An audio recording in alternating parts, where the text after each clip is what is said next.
బాగున్నారండి. కోనసీమ మనోజ్ కిచెన్. మీరంతా ఏం చేస్తున్నారండి? ఈరోజు సంకటహర చతుర్థి కదండి. గుడ్డికి వెళ్ళాం మేమందరం కూడాను. ఇక్కడ అమలాపురంలో వెంకటేశ్వర స్వామి గుడి ఉంది కదండి, అక్కడేనండి లక్ష్మీ గణపతి ఆలయం కూడా ఉంది.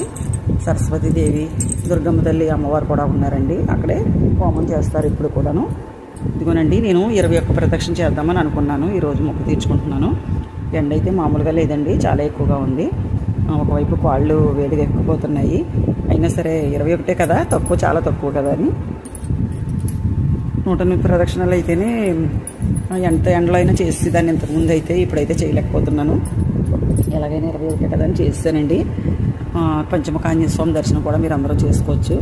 అలాగే వినాయకుడి దర్శనం కూడా చేసుకుందరు. కానీ నేను ఇక్కడ హోమం జరుగుతుండగానే ప్రదక్షిణ చేసుకున్నానండి. పంతులు గారిని అడిగితే చేసుకోవచ్చు అమ్మా అని అన్నారు. హోమంలో పదార్థాలన్నీ కూడా చుట్టూరు తిరిగి మళ్ళీ లోపల ఇక్కడ ప్రదక్షిణ అయిపోగానే లోపల కూడా ఒక ఎన్ని ఐటమ్స్ ఉంటే అన్నిసార్లు కూడా తిరగాలండి. మనం ప్రసాదాలు పట్టుకుని కొబ్బరి, అటుకులు, బెల్లం, చెరకు, దానిమ్మ, జాంకాయలు, పరమన్నం అన్ని రకాలు కూడా మనం దేవుడికి ప్రసాదాలు, లడ్డూలు, కుడుములు అన్నీ కూడా వేయాలండి. హోమంలోనూ వేసి స్వామివారి దర్శనం చేసేసుకోవాలండి.